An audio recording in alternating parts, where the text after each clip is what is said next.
Good morning, everybody. Good afternoon or good evening, wherever you may be. Good time zone to you. Hello, my name is Ruel Gaviola. Today is Chits and Chats Day. I stream here every Monday morning, at least morning for me. Amy Troop, thank you so much for the resub, 27 months. Our buddy Bruised are there. I'm not wearing a Dodgers hat today. It's a Savannah Banana type of day. But hey, friends, thank you so much for hanging out with me today. We've got ads coming in, so if you're seeing this, thank you for subscribing. Appreciate you. And I'll go through chat in just a minute here. And we got a fun day today. We are going to be talking about board games, favorite games of the month of February.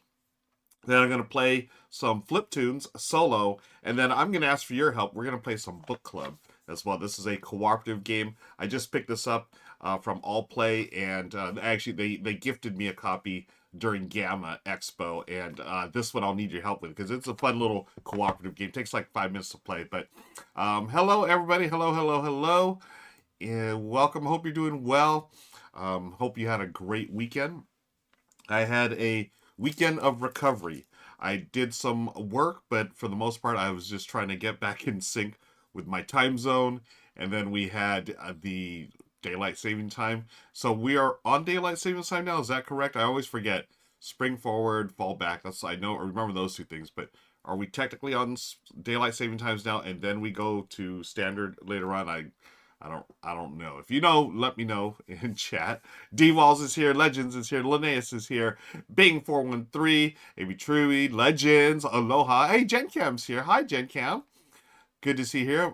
Folks who are just joining us, we had our last TLN here this past weekend. Lots of folks who hadn't streamed for a while with Tabletop Live Network. We were out in full force this weekend, did 27 hours straight. Thanks again to the leadership and the passion of Dutch Yoda.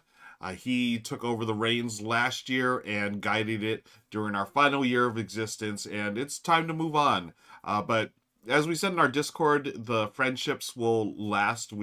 I thank the group. Again, it was very a humbling experience to be able to work with so many different folks across content creation, and those who decided to take the leap into content creation during the pandemic, and those who were longtime veterans. It was really neat to see all types of folks get together to promote our hobby, board games, during some rough times. And there's still some rough times out there right now, but at least the pandemic is pretty much over. I guess we're in the end stages of it, but who knows what will be popping up soon. But thank you again, everybody, for hanging out. Arizona does not play the DST game. That's right. Legends, this is a great question. I love this. Can we have a TLN reunion 5 or 10 years from now? LOL. Absolutely. We would love. We joked around about it during the pre-show. Nick and Mike Murphy joined me and Dutch Yoda, or we joined Dutch as founders and the current leader of TLN. And we just threw it out there. That doesn't mean it's the end, and we're still going to be friends. We're still going to be playing board games. But maybe, who knows, in a couple of years, maybe it's next year. I don't know what it's going to look like as far as a reunion. I'm definitely down for it, and I know everyone else was. So maybe we make it a yearly thing. Who knows? We'll talk to Dutch, and maybe Dutch wants to move on from leadership. Maybe we'll find a new leader. I think that'd be great, too. But TLN means a lot to me, and I know it means a lot to a lot of folk as well. And a lot of you as well were very instrumental in making it a really fun place to hang out once a month, then once every month, then once every quarter. I think it was this past year. But to celebrate our hobby and to bring folks together, mission accomplished, right? Mission accomplished. Thank you, D Walls. Appreciate that. Yeah, today's a Savannah Bananas type of day. Today, we've got the WBC. If everyone's interested in baseball, you all know I'm a baseball fan. The Dodgers, the back-to-back world champions. I'll be representing their hat later, but today's all about the bananas. So hello to everyone. Again, I was shouting out folks earlier, and we're talking about DST, Daylight Saving Time. Arizona does not play that game. Hawaii doesn't play either as well. Okay, cool. I did not know that. I did not know who was on DST and not. Bing says Indiana didn't change for a long time. I remember when I was young, not changing the clocks. Yeah, And I know Indiana's one of those interesting states that has two different time zones, right? I remember years ago driving through Indiana from Illinois, and it was like it started on I think Central, then ended up in Eastern time zone by the time I got to Indianapolis for Gen Con. Yes, Amy True, thank you for mentioning that. TLN raised a lot of money for various charities. We were very proud of the fact that we teamed up with Extra Life and raised literally we raised over $10,000. It was just amazing to know that we were able to help in a little way, getting some medical care for those in need, specifically children.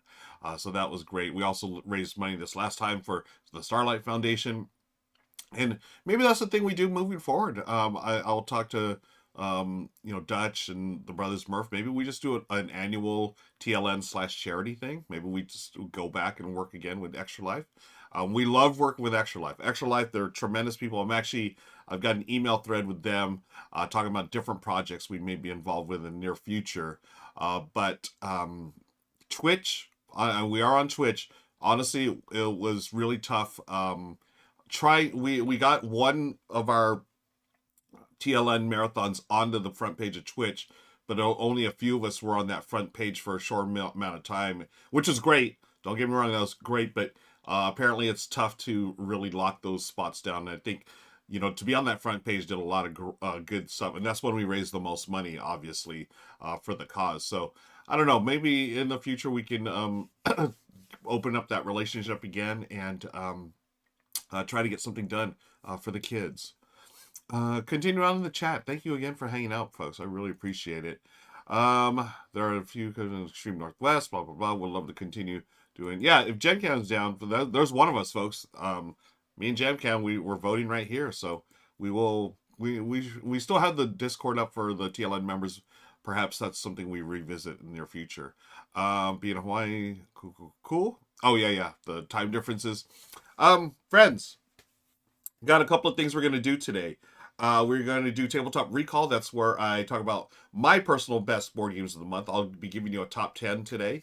And then we are going to play, and we're also going to talk about your choices. There's a bunch of folks in Discord where I'll take their suggestions. We'll put them up on screen, talk a little bit about that. If you're watching live, then we will pull comments as well as I can. And then we'll take a quick break. I'm going to play Fliptoons solo. I love this game. Very light deck building game, but really interesting way that they do deck building using this 3x2 grid. And I'll talk about that in a second. It's really fun. They have a solo mode too. And then I need your help, friends.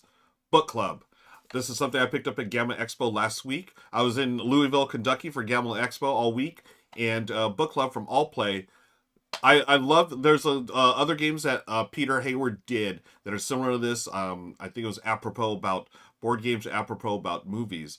This is book club. It's basically the same system where we're trying to come up with in this case, titles of books that fit certain criteria, and I thought it was easier than it was. No, this is tough. So I'm going to need your help. And I see Linnea in chat. Linnea, I need your help for this. So that's going to be in about an hour or so, 1 hour from now. We're going to go through my list of games, talk about your games, and we'll do a book club and Fliptoons. So very excited about that. Gamer Ice Guy's in the house. Hello. Gamer Ice Guy, good to see you here. Linnea, you love apropos board games. I do too. And I don't know the story of it. I'm just I know it's the same designer, Peter Hayward. He's actually in Southern California, so we run into each other at certain events. But instead of calling it apropos books, now I believe they just re-implemented it as book club. So this is going to be a lot of fun. So stick around for that, friends.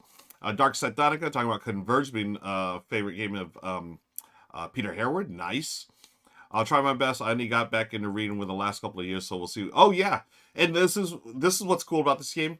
We all bring our reading experiences, and we're all gonna bring all kinds of different experiences and books, and I think that's the best way to approach this game. If you have a big, wide, diverse gameplay partners or viewing audience or whatever, you bring that in here because there's gonna be ways to help each other out in this. I'll talk about it in a second. I'm super excited. Hang out with me in just a bit, folks. A lot of love for Fliptoons in chat. I love that. Can I tell you my Fliptoons story real quick? Last year at Gen Con, I got Fliptoons. Really excited to try it. It was like sort of like the new hotness at the time. I packed a box to go home along with my suitcase, my luggage, right? So I wanted to do something smart last year. Rather than lugging around all the games I got at Gen Con, what I did was split it up. I put a bunch in my bag and then my carry-on and my luggage that was getting checked. And then I shipped home a big box of stuff. Box of games, some clothes, etc., etc. USPS lost that box. Never showed up. It's been it's they just so I submitted a claim, made some calls, emails, like nothing. So I filed my claim, got a little money back, but it doesn't cover. But I lost games. I lost my favorite pair of shoes. Still sort of salty about that. I'm really salty. The saltiest thing I'm about of everything. Lauren, my stepdaughter, had given me some fountain pens, and I love these pens, and I've been a fountain pen geek now. And I lost two of those as well. One was the one she gave me. One was one I had purchased previously. So that was a bummer. But one of the games I lost, Fliptoons, and I was so bummed. But thankfully, at Gamma, Jess at Thunderworks was very kind to give me and actually Bailey from Good Time Society our very own copies of Fliptoons, which is so fun. And we're gonna play the solo mode today in just a bit. Gen Cam, all right, a fellow fountain pen friend. I love it. Yeah, I'm not hardcore. I shouldn't. I don't know if I can. You call yourself a geek without having? I have like 3 fountain pens now. I guess quantity doesn't matter. It's our passion for it. I love fountain pens. They can be a bit messy, but there's just something I love the way they write, and I'm always looking for that write. I'm trying to write more physically, using the hand and everything. Trying to go. I'm trying. It's like trying to be more analog. This year has been one of my goals, and I've stayed. I mean, I'm still on social media. I kind of have to with what I do, but I'm trying to limit I have actually limited my time on the social media these days. I try to pick certain times where I can post or check stuff out. I want all the inks, yes, and James games, yes. It's that tactile feeling. It really is like just like analog games, the feeling, the bits and the cards and the dice. Same thing with writing, handwriting. It's yeah, you can type out an email or whatever, and even typing an email, whatever, it's fine, but just something about the process of writing. And my wife Michelle, she's been a longtime educator, and it's interesting to talk about. I don't know, she's not. We were talking about cursive. Do y'all handwrite? I think that's a dying art, right? Like my cursive was always bad, so I print, but I still handwrite, but I'm like printing like capital letters. I'm an uppercase type of guy. But I still sign my signature in cursive, but super messy. But then it says I really like handwriting, but unfortunately I have some nerve issues. Oh, so it hurts after a short while. So I'm stuck. Oh, yeah, that's totally understandable. And I can only write for so long as well. But also going more analog these days, very nice. I love it. Anyone else going back more analog? Yeah. Hashtag Team Analog. I'm down with that. Bing. You said bring back Benny and Felicia. For you, my friend. This is for everyone. Remember the analog alerts we had back in the day? We busted them out on TLN the other day for the kickoff show. But we'll bust out Felicia. We'll bust out Felicia. Do y'all remember the script? Here's Felicia, follow fish. She shows up, swims around whenever there's a new follower, then she swims away. And all of us, including y'all in chat, we say, bye, Felicia. Let's see those bye Felicias in chat. It's been way too long. There it is. Thank you, Lene. Bye, Felicia. Now, Benny, he made an appearance during the show last week. And I remember why he sort of took off. Board Game Days, no, going nowhere. Going nowhere. We're here. We're hanging out. We're talking about TLN, Tabletop Live Network. That was the final show. It was about a 5-6 year thing that we had going on where we would all stream together, this small network of content creators. And so we're not going nowhere. I was just bringing out these analog alerts from back in the day. And I remember why I didn't have Benny. Benny can't be a regular because he kills my voice. But for you all, I'm back, friends. I'm Benny the Bit Spare. You spend bits, I show up. But you didn't have to spend bits. This was just you requesting my presence. And let's all sing the song. Benny and the bits, bits, bits, bits, bits, bits, ba ba ba da bits. That's it, folks. I'm going back to hibernation. Bye. Did we really have a puppet back in the? We did. It was a regular thing. Benny the Bits Bear and Felicia the Follow Fish. Benny the Bits. Thank you, James. Yes. Thank you, Anne, for the by Felicia. Yes, Benny absolutely destroys my bird. It's all right here. It's all throat. It's all throat. Yeah. Okay. I'm better now. I'm gonna drink some water. I have a cough drop in here. Anyways, what I'm getting going on with stuff here, I'm going to do a YouTube intro for this. This is the best board games of the month, Tabletop Recall. Let me do this, get all set here. Nice to see Benny the Bit Spare. It's been a while. It really has been. Copy and paste this thing. Oh, you know what? Let me get my keyboard. That'll do. And... oh, before we get going, why don't I, yes, hydrate everybody, please. Oh, yeah, Chris's doll. What is Chris's doll, that scary doll that Chris has on the R&R show? I don't think Benny's made a appearance on the R&R show. I'm just always so stressed doing that show because it's like we have multiple guests, we have everything. I got to keep track of everything. Here, it's just me streaming. I mean, it's still a lot of work, but it's way easier than having to handle 2-3 different feeds, making sure everything's right. Yeah, that is really, like, this is tough to do. R&R show, next level. Lots of going on. And if I was doing Good Morning Society producing, it would be really tough. So thank goodness we have Ray behind the scenes at Good Time Society doing the show. One more reminder, hydrate everybody. Thank you, Linnaeus. Before we get going, I do want to shout out, and this is totally excited about this, but I would love to see this happen, is Soul Journey. This is the project that the company, again, full disclosure, I'm part of the ownership group of Play Dizzy Games. We have a game on backer kit right now. Soul Journey's got 9 days left. We are getting close to our goal. We're at 5682. We're trying to get $8,000. This is a small card game, a smallish card game. If you like Let's Go to Japan, I really think you'd like this. And this is what appealed to me. Not only the beautiful art, but it's just the gameplay. It's got multi-use cards. It's a tableau builder. And it's really, again, this says right here, fast learn, deep play, which I really enjoyed about it. You'll see here, you're actually in Seoul, South Korea, and you're going around the city, eating the food, checking out the different experiences, and then you are going to be competing against your other players to see who has the best day. Each of these little highlights of yours, you will gain either food or festivals to each card. And there's a quick rules overview here that Meeple University did. Here's my video. Why don't I go to that real quick? Oh, no, this is Meeple University's video. Yeah, Stella's and Tarrant are great. They go through here. You add delights to your highlights. So these are the cool things that you get to do in addition to seeing different parts of the city. Whoops. I don't know what that is. Oh, my gosh. There it is. There you go. Why is this? Oh, man. This Twitch thing is... oh, it's the... okay. There. Okay, there we go. Soul Journey, folks. Now on backer kit. And we are short right now. And we got 9 days. I'd love to see us make this happen.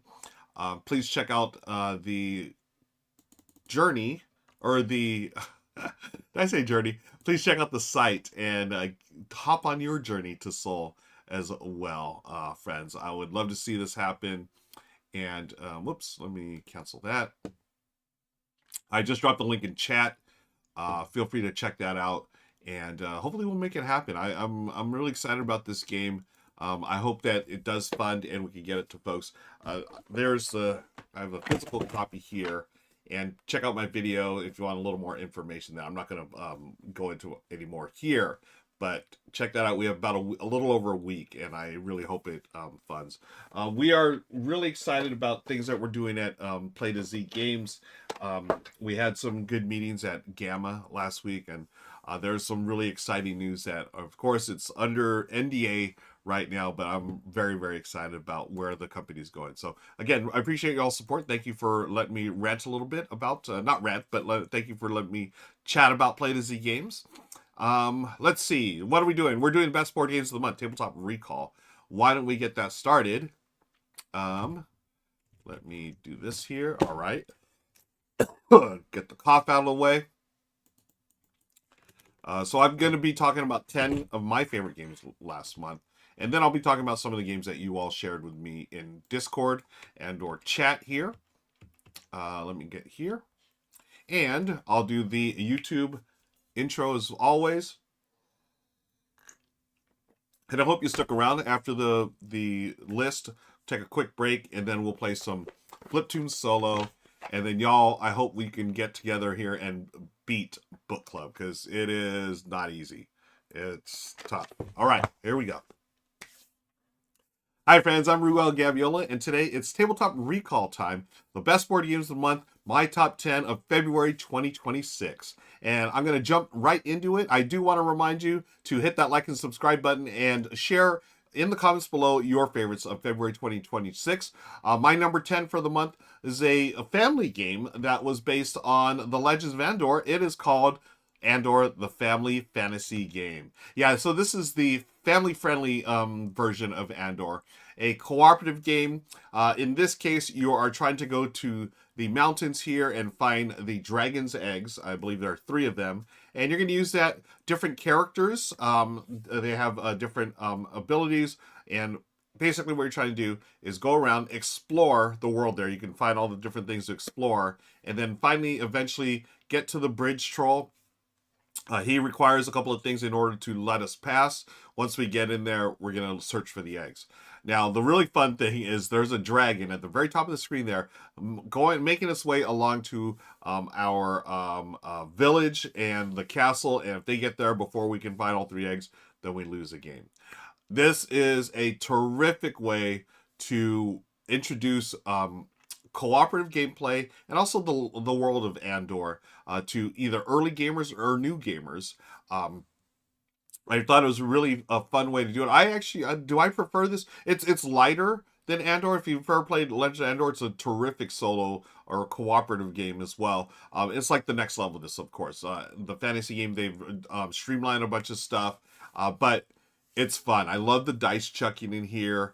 I'm a sucker for dice, and you're going to use the dice to try to fight the orcs, or I forget, were they called orcs? There might be a different name for these, but they're monsters, and they slowly make their way to the castle as well, and they're going to, deal you damage and so forth. You do have I love the different abilities, and just fighting against the different monsters is really fun.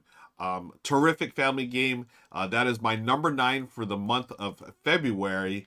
Andor, the Family Fantasy Game. Okay, moving right along to our number 9. This is actually a redo of a game. This is one of my favorite games when it first released, and it's still one of my favorite games. This is the remastered edition of Sagrada. This is just... Oh, what did I do here? Why is it so small? There it is. Okay. It's Sagrada, the remastered edition. This will be out real soon. I don't think it's out yet on retail. It is going to be available soon, though. And in this game, you are playing as master craftiers coming up together and putting together these stained glass windows in the cathedrals. Now, if you're familiar with the original game, nothing's changed. It's the exact same game, but a couple of key differences here. Number 1, the components. Components. You've got art by Quanche Moria. Yay. You've got colorblind friendly dice. Yay. And you also have on the cards, the goal cards, colorblind friendly icons that will help all of those most of those I would assume, like myself, who have some colorblind issues. I was so excited to see this. You'll notice is the public goals, the cards are bigger too, and along with the tools, those are bigger, so it's easier to see across the table. everything they did about this was terrific, except for one thing, but they did fix it. So the one thing they messed up on was it was just one of those things. It got through proofreading. Mistakes happen. Their solo game, the way the rules were published, totally impossible to win. Well, I didn't play enough to, but it was basically impossible. And I noticed there was a line of text and there was like, is this supposed to be in there? And then when I wrote, they got back to me. It's like, oh my gosh, it just got past us. Thank you. So they changed it. They have updated the rule book. Now the rule book that comes in the game, it's the old rule book, or it's the new rule book, just with that mistake. They fixed it. You can go to BGG. It's just one line of text that basically tells you, "Hey, you can score more than one of those public goals." Before it's like you choose one of three. Oh no! Now I think it's choose two of the three, which gives you a chance to win. It's still not easy. They changed one of the ways you score. Your secret mission. Basically the color of the dice. But I think it's definitely it gives it a nice challenge. So it's not just an auto win. I love the solo game in this, and it plays quickly. I still love Sagrada. It's one of my favorites. And the remastered edition is going to be available real soon. So check that out. That's my number 9 of the month, Sagrada. Okay, hey, number 8 is actually another old game, but it's been re-implemented. Is that how you say it? Yeah, re-implemented in this new card game version. I've never played the original, but it's got a long and storied history. And I know some of y'all have played this. This is a classic. It's been around for decades now. It's a game called Diplomacy, but what I'm talking about here is Diplomacy, the Golden Blade. Diplomacy, the Golden Blade is the version of the game. It's a card-based version of Diplomacy. And they say that you can play it in much less time than you can play the original. And also, you can do this in original. You can play 2 players. Michelle and I did this for the recent Renegade Virtual Con. We had recorded a video of this playing 2 players Diplomacy, and it was a lot of fun. I don't know if I want to play the original Diplomacy. Like, those type of games aren't really my jam. But Diplomacy the Golden Blade was really interesting because there is that real small sense, at least in a 2-player game here, that I think gives you the feel of it, where it's a lot of mind games. Okay, like when is Ruel or Michelle going to sort of break their promise and, try to hose the other player? You're trying to, there's not as much as that, like in what I'm assuming the multi-game. I've played like, social deduction games like that where, okay, how far can I go before I hose someone or, become a traitor basically. In this, it's a lot of mind games. Like, okay, I know Michelle has this here. I think she's going to play this card here and vice versa. It's, as you can see, there's 3 different fronts. You have the army, political, and fleet fronts, and you're trying to get 2, 4, 6 cards out there. I've got 5. I'm really close to victory right there. But the cards that you play all have different abilities. They trigger in different ways. They go against each other, or they may be in sync with each other. In the 2-player game, you're playing a couple of different fronts, and you're going to resolve them all. It's really interesting. Better than I thought. Now, does it want to make me want to play the actual Diplomacy? Not really, because I think for those who want to play Diplomacy or are familiar with it, I think they'll see some of the feel of it in this game. But this is definitely a different one where you are playing, I guess, like a much lighter version of it. But still found it really interesting and actually fun to play with too. But I am. Oh, here we are. We're cracking up, having a good time about this guy. I think I won. And okay, this is where. Yeah. Here, I'll back up a little. Oh no, that's not it. We were live streaming it, so there's it's a huge video. But we had a great time with Golden Blade, and I hope you should check it out. If you've ever been interested in Diplomacy, this might be a little way of getting a little taste for it in Diplomacy, the Golden Blade. Okay. Why don't we move on? We've got number 7. It's Sea Scroll. Just like that, I jumped right into it. Sea Scroll, this is another one from the Renegade Virtual Con that Michelle and I did a video for, and they live streamed it. This is a set collection game. A very beautiful game. You are playing as you're collecting different fish, and I like this one. It's got a little bit of push your luck to it. It is set collection tableau building, but you're grabbing fish, and then you're going to grab 2. You're going to place 1 in your hand, and then place another on the market there, as you can see there.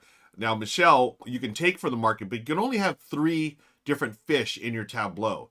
So you're going to be adding from your hand at the end of the game to your tableau. So your opponents don't really know what's in your hand. And okay, I think Michelle's going here. Obviously, I've got the number 6 fish, the number 5. She's got the 8. But sometimes you surprise each other, like you have more than you think. That's the final round. Is that the final round we're getting to? No. Well, maybe we are, yeah.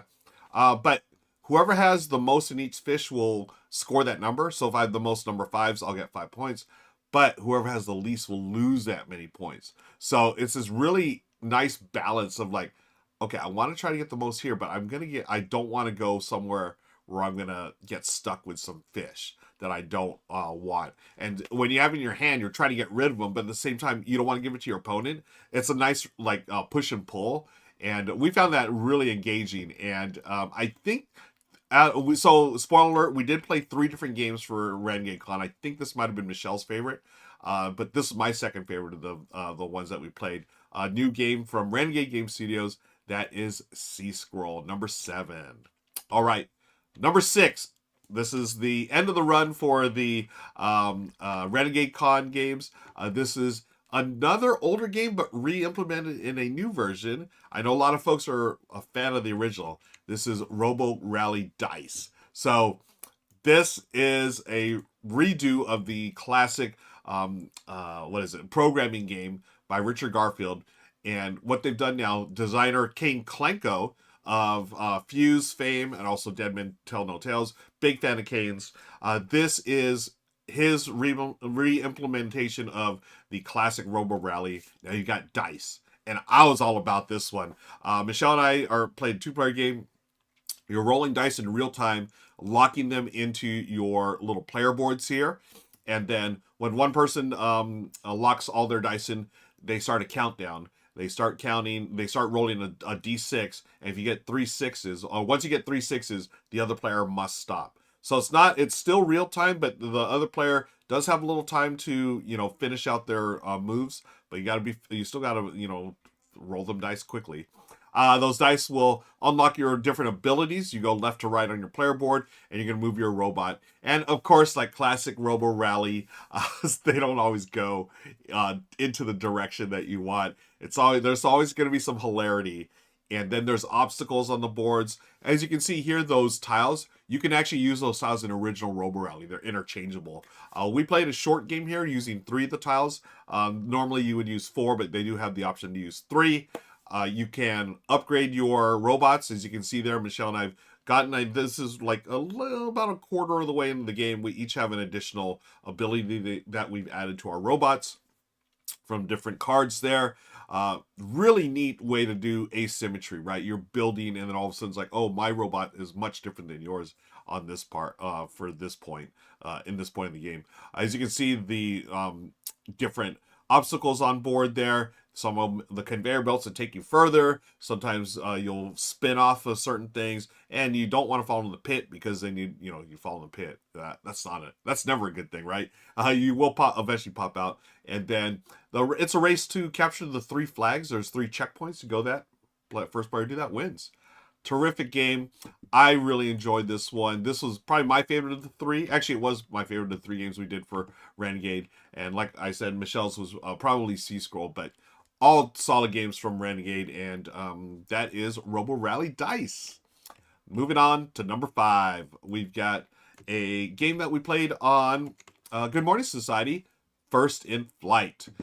Becca and Bailey and I had a great time with this one.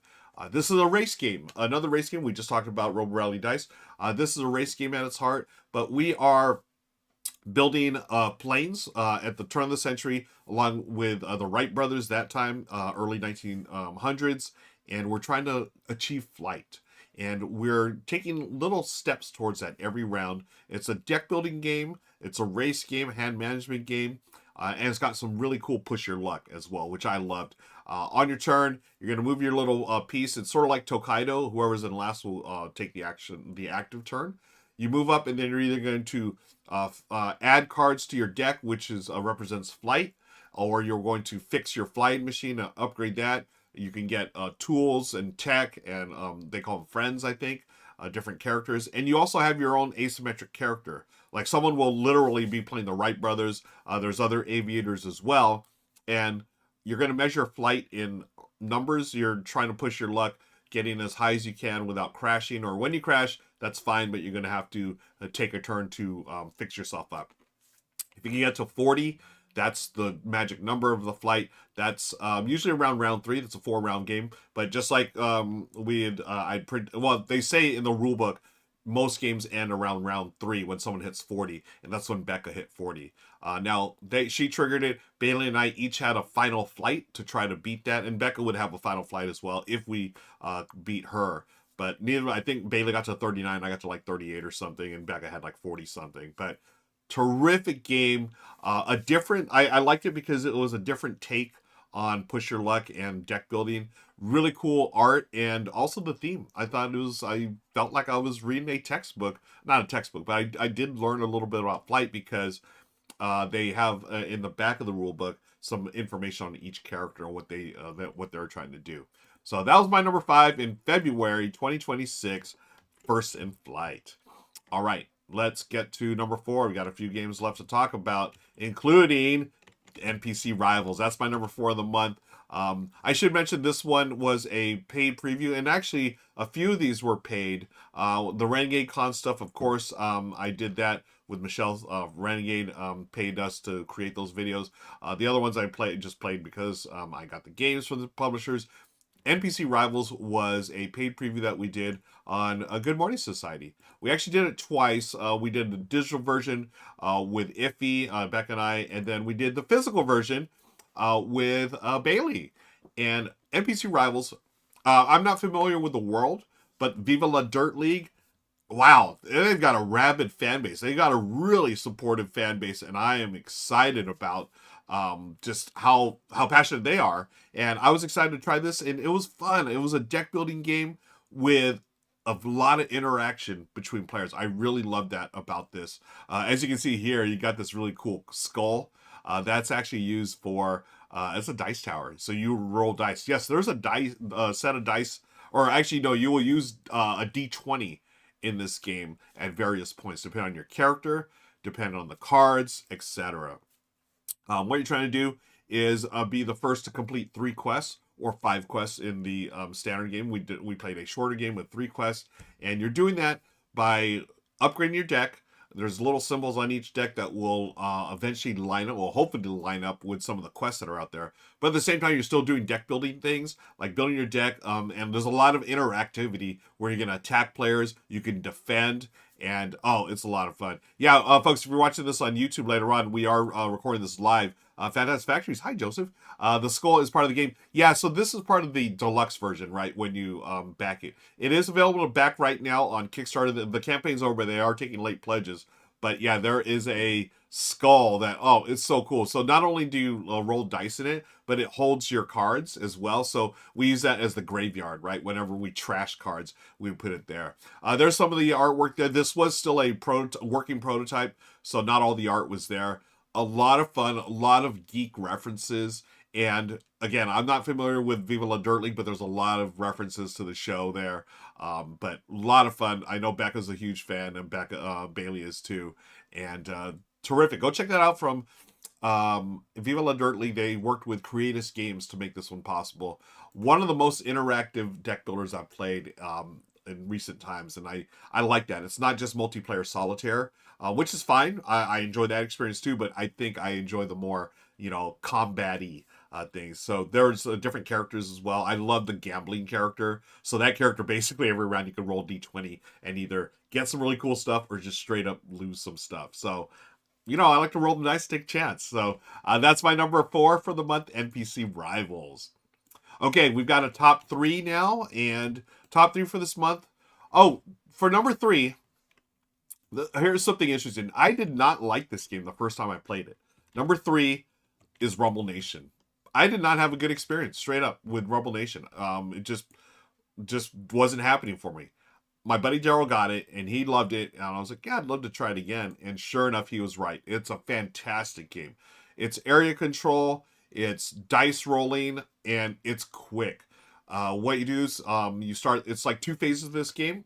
you're going to start rolling dice and use, depending on what you roll, you're going to have a couple of choices. You can re-roll one time all the dice. Um, that's going to determine how many character or how many of your meeples and then what area you're going to place it. So you can see the numbered areas. It's all area control. You're trying to have the most in each area to score the points. But there's also ways to get side of the out just straight up dice rolling. There are different character or abilities that you can use. And instead of putting meeples out there, you can use character these abilities. They will move things around. They will change things up in a way where it's like, oh, okay, it's not just straight rolling dice and putting meeples there. Now, once all the meeples are out there, it almost becomes like almost an auto battler, where you just start with section 1 and see who has the most, and then whoever has the most will get the points. But there are times when certain abilities, I believe, trigger. I forget. Yeah, you're just getting points and stuff for whoever has the first and second most in each area. You go around, and then at the end of the game, whoever has the most points wins. It's simple, it's fast, and it is terrific. I was so happy Daryl showed me this game again because it confirmed like what a lot of people were really hyped about. I just had a bad experience the first time, but thankfully I was able to try it again, and that's my number 3 for the month, Rumble Nation. Okay, 2 games left to play, friends. What are my number 2 and number 1? I'm glad you asked, Ruel. My number 2 game. This was a gift to myself for my birthday. Recently, I celebrated in January, and I was at a local game store. I said, I'm gonna treat myself. I always want to support local game stores, and for my birthday, I decided to treat myself with a copy of The Hobbit: There and Back Again. Of course, it made it easy because this was my favorite designer of all time, Reiner Knizia. And that's not Reiner, that's Jenna from the Board Game Garden. She's played through the solo there. This is a roll and write game. It's got 12 campaigns, so you are playing through The Hobbit, right? It's got a nice little story, just the narrative story. But it's a dice game that it feels like sort of like if you've played Railroad Inc. It's got that feel to it, but with not with it's got Railroad Inc.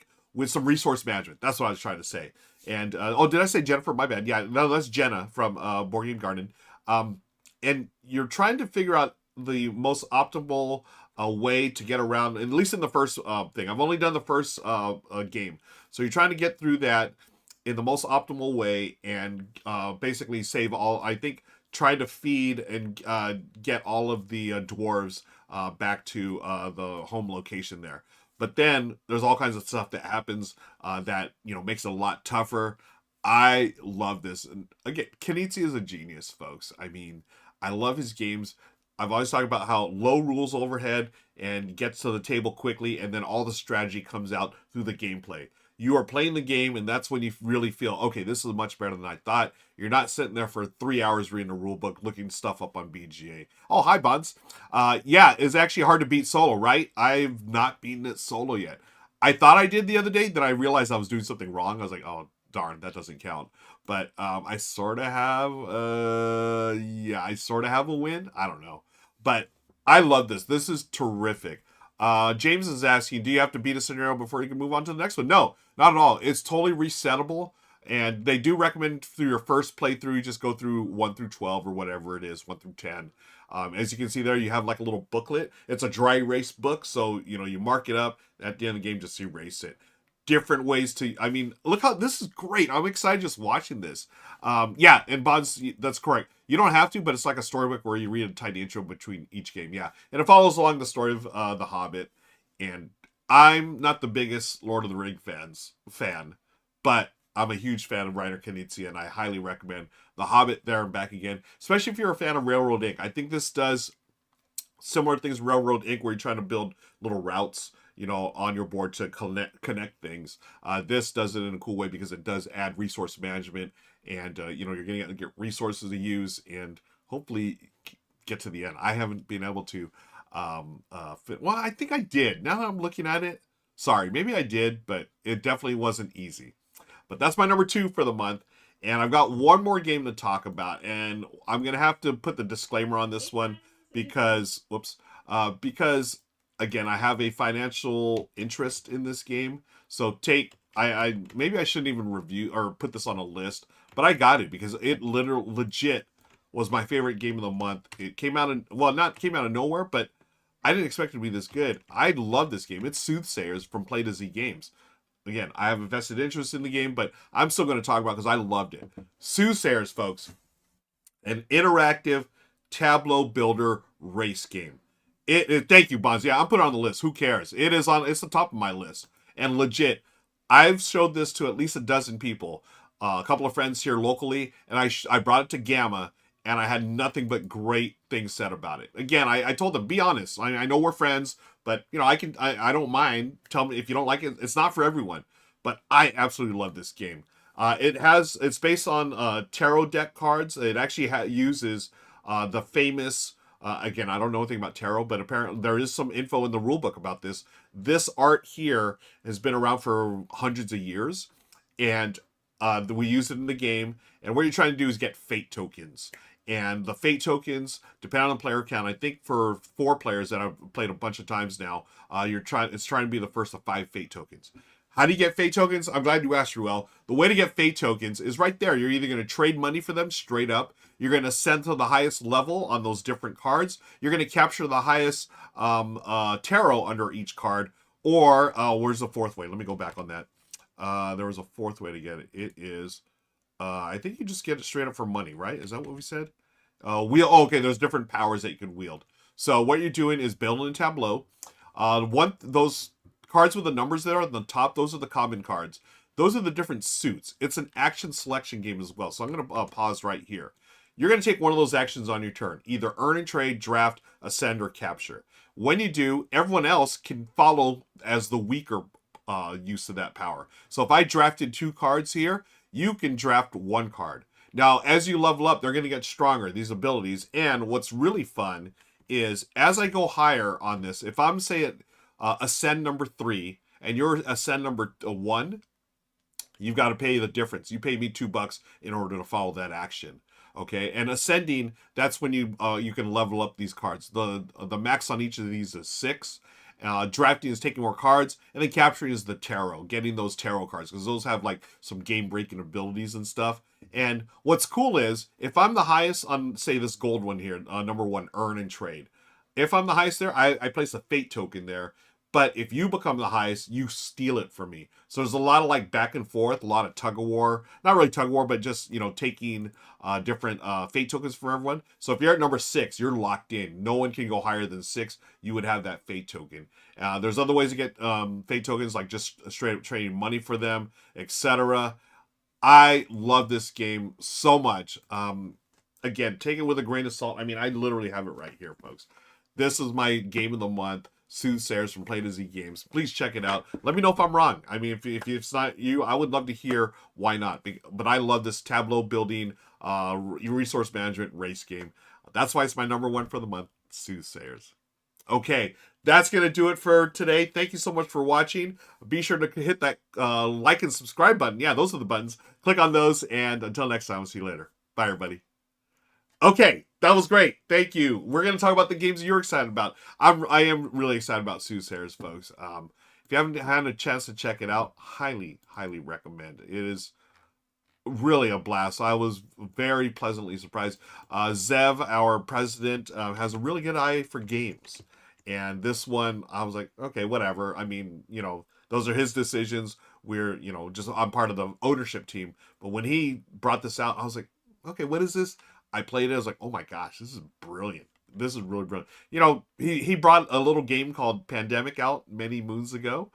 So Zev's got a good eye for games, I would say. So be sure to check that out. Okay, why don't we move on to this part of the show where I'm going to talk about the games that you played.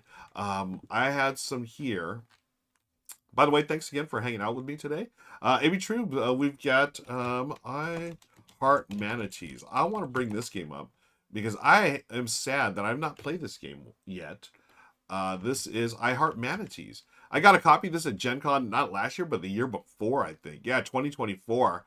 I was really grateful to Eric Lang, the designer. Folks, you ever heard of Blood Rage and Ankh and all these great games? The same designer is obsessed with manatees, or at least he was when he made the game.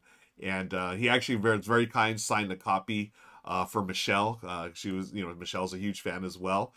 So I've got this. I need to find our copy. I remember I showed it to Michelle. She was super excited about the, Eric signing it for her. And I don't know where we put it. I think it's in her office. So we're going to play this. Thanks to AB Troop for, mentioning it. It's got this really cool theme and tile placement. We're a sucker for that. So, of course, we're going to be excited about I Heart Manatees. And James is a low-key obsessed with manatees. I might have to jump into it. Yes, James, thank you for that. James says, I want soothsayers now. Yes, he's shouting.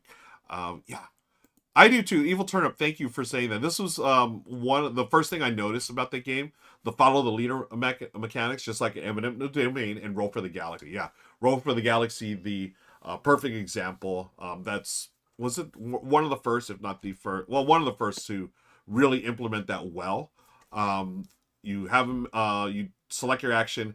Everyone else can take a lesser form of that action.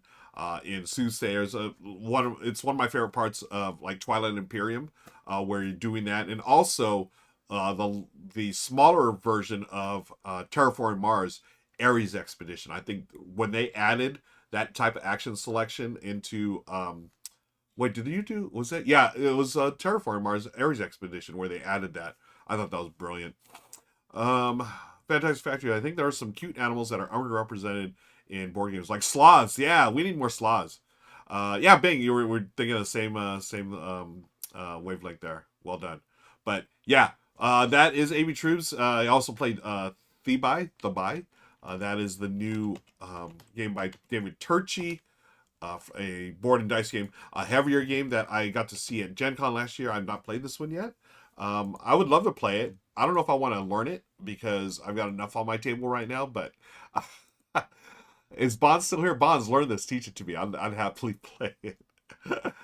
Okay. Oh, yeah. Puerto Rico and San Juanos also have those action selections. Oh, yeah. Ocelots are also one underrepresented animal out there. Let's get those animals out there, folks. Okay, moving right along with other folks. Viewers' choice here. We've got Bing 413, One Night Ultimate Werewolf, and Seven Wonders Duel. I will always play Seven Wonders Duel if you bring it up because I think it's the best version. No, the second best version. The second best version of the duel system. The first is the Lord of the Rings one. I love the Lord of the Rings. You know, it's funny. I love all these Lord of the Rings games, yet I'm not really a fan of the Lord of the Rings. I need to change that. I think I should rewatch Lord of the Rings. I think I have them on CD or not CD, DVD somewhere. I could have sworn I bought those and I've watched them. I need to dive deeper into them. Perhaps maybe I will. But I do love the Seven Wonders Duel version of Lord of the Rings Duel for Middle Earth. I thought they streamlined a bunch of stuff. And I think it just makes for a better experience. I think it's brilliant. Yeah, okay, yeah, there we go. We've got two of us say it's the best. Boom, done. AB True says, I'm prepared to teach at Dice Tower West. I wish I was, so I made the decision this weekend. Unfortunately, I'm not going to go to Dice Tower West this year. Gamma Expo, from a personal and professional standpoint, was amazing last week. But it also put me behind on so much work. I've got to take this week and also next weekend just to catch up, which is a good problem to have. But yeah, unfortunately, I won't be at Dice Tower West. So folks who are going, play a lot of games, eat a lot of tacos El Gordo for me. Think about your friend Ruel here. Get that tacos al pastor. Oh, the best. Chef's kiss. I had tacos this weekend. So I don't know. I'm bouncing all over the place. Sorry. Let me hydrate for a second. Bing says, is Lord of the Rings Duel different from Seven Wonders? Yes, in theme, of course, obviously, but they do change mechanisms a little bit where it really focuses on the race element, I think. But you'll see it. It's slightly different. I think everything's made for the better. James, what do you do for work? This is my work, my friend. I work in the board game industry. I create content. I'm a host, producer, not only for this channel, but for Rado Runs Through, Good Time Society, etc., etc. And I'm always hustling, just like we've got Bonds here. Bonds is another one that works in the industry. You may always stop for tacos. Yes, tacos. I had some tacos this week, and that's what I was coming to. Every time I take a trip, out of state, out of the country, whatever, I eat two things when I come back. Number one, Filipino food. Number two, Mexican food.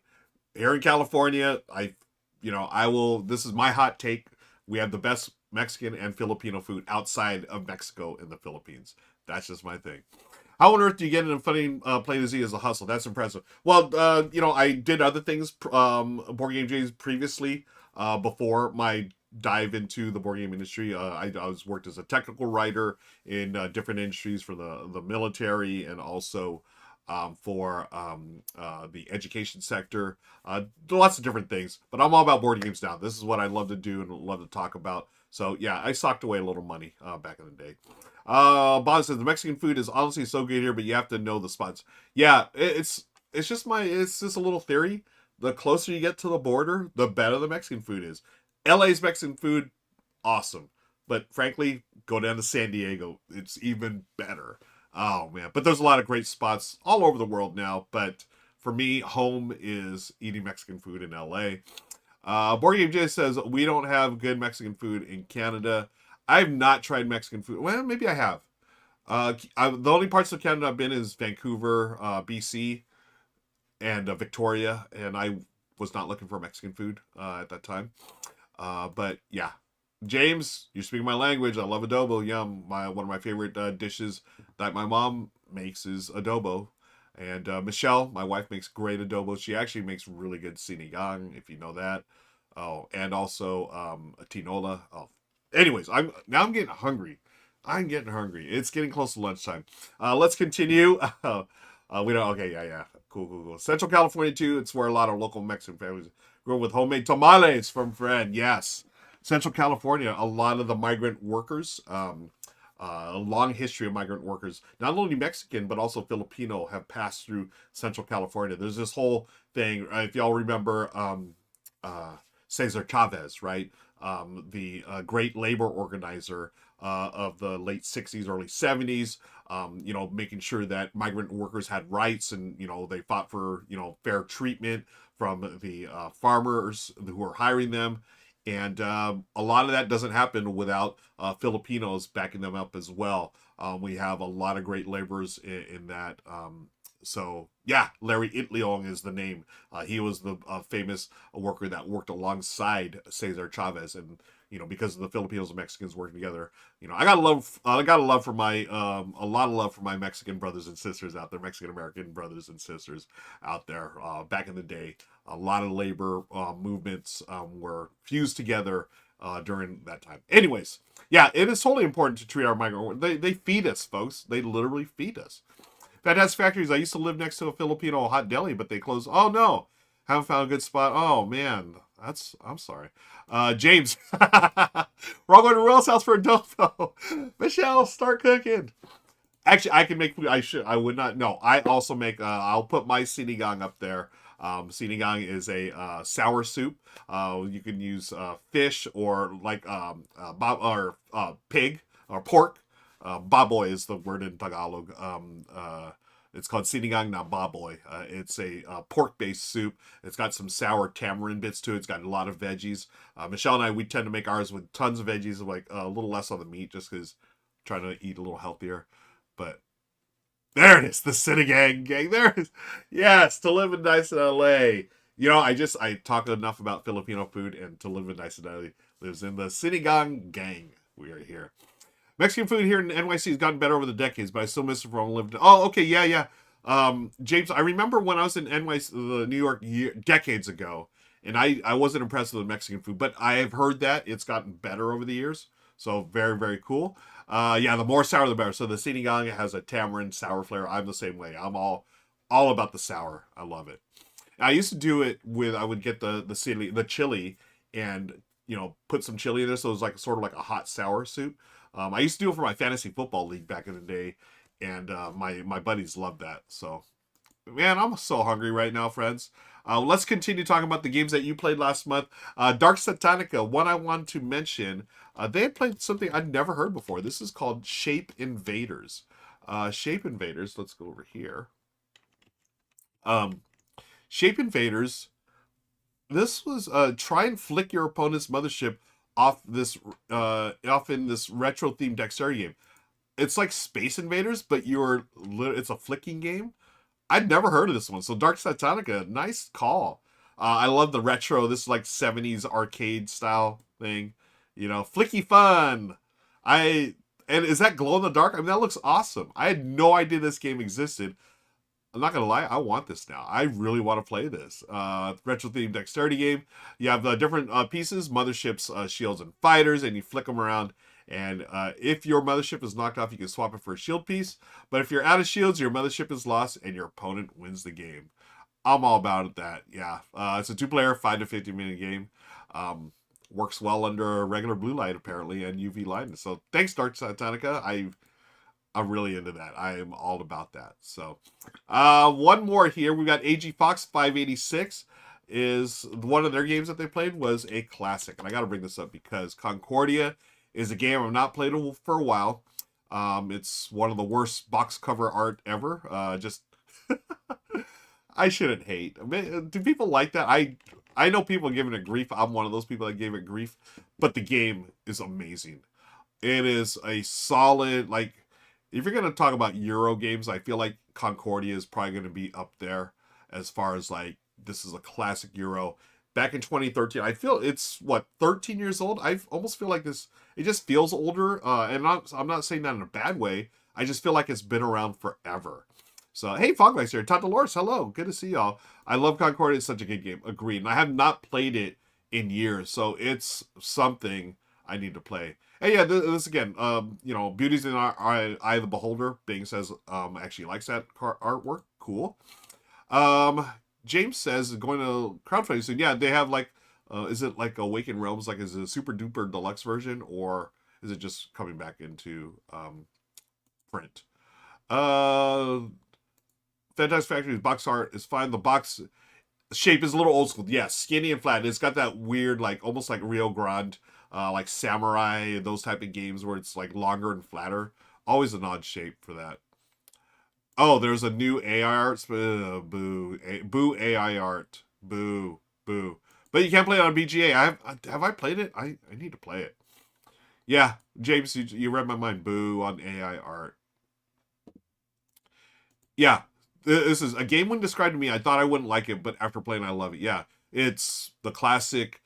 At least back in the day, it was the Euro Mediterranean trading game. Wah, whatever, but solid. And if we're talking about that, one game that I thought I wouldn't really be into either was Castles of Burgundy. I was like, okay, whatever. Top 5 game for me, top 3 game for me. I love Castle of Burgundy. And I know Bonds is a huge fan as well. So, Concordia, folks, give it a shot. I'm going to bust out my copy soon just because y'all been talking about it. I want to play it again. I like it. And Todd says, I like it. And for sure, not as worse as the one that the special edition by Awakened Realms will have.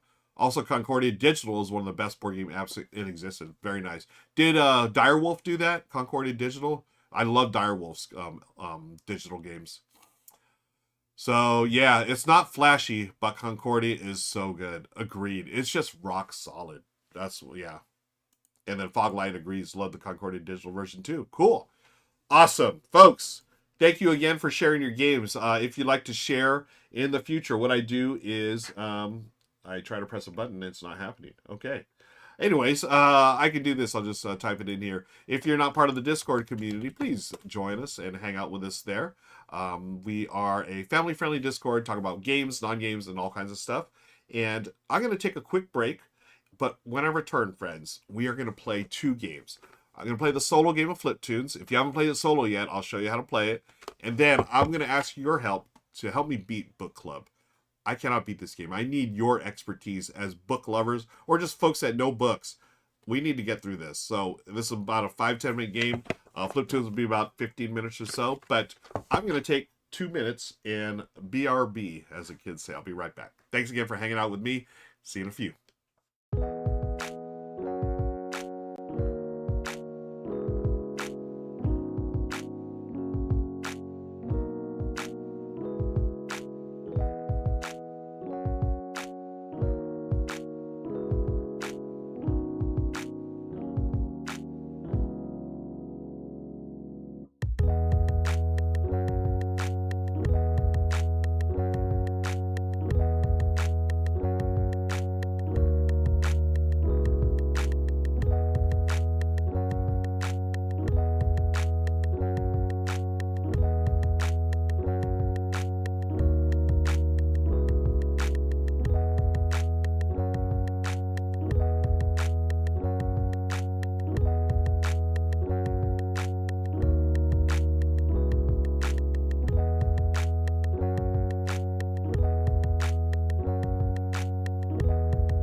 And we are back. Thank you, friends, for hanging out with me today. Much appreciated. I want to take this off here.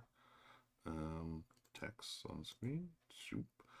Let's see what the table looks like. Hey, the table looks all right. That looks okay. All right.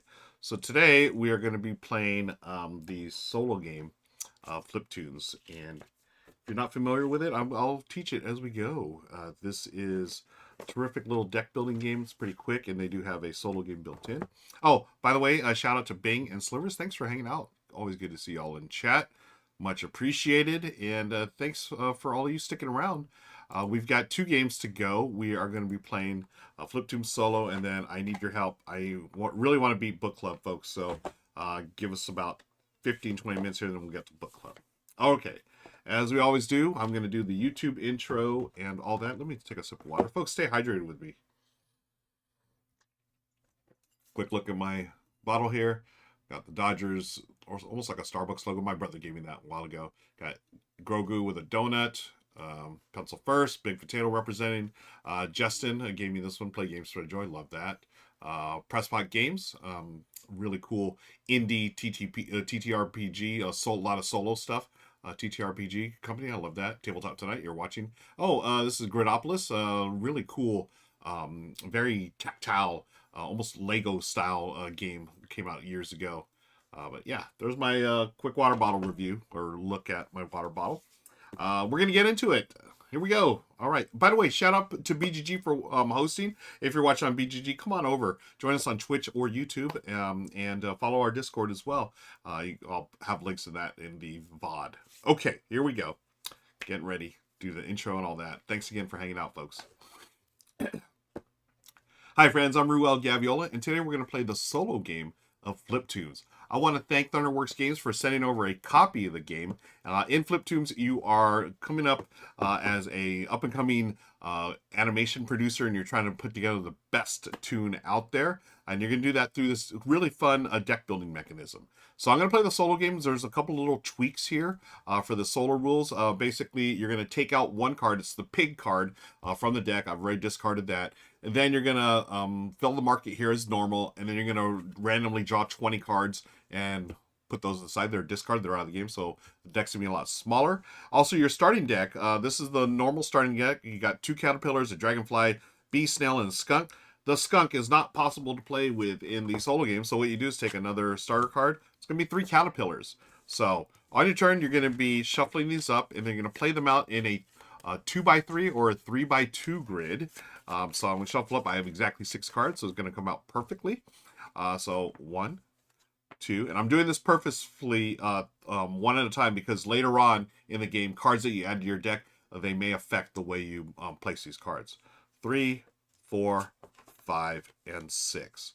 Okay, after you played it, you just go and figure out how much fame you've generated, and using those fames, that's the currency, and also the endgame condition, you're going to use those to hire tunes based on where they are under these and add them to your hand.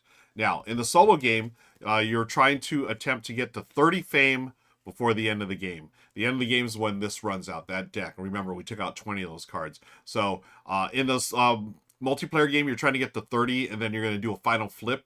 Here, you're just trying to get to 30 in order to win.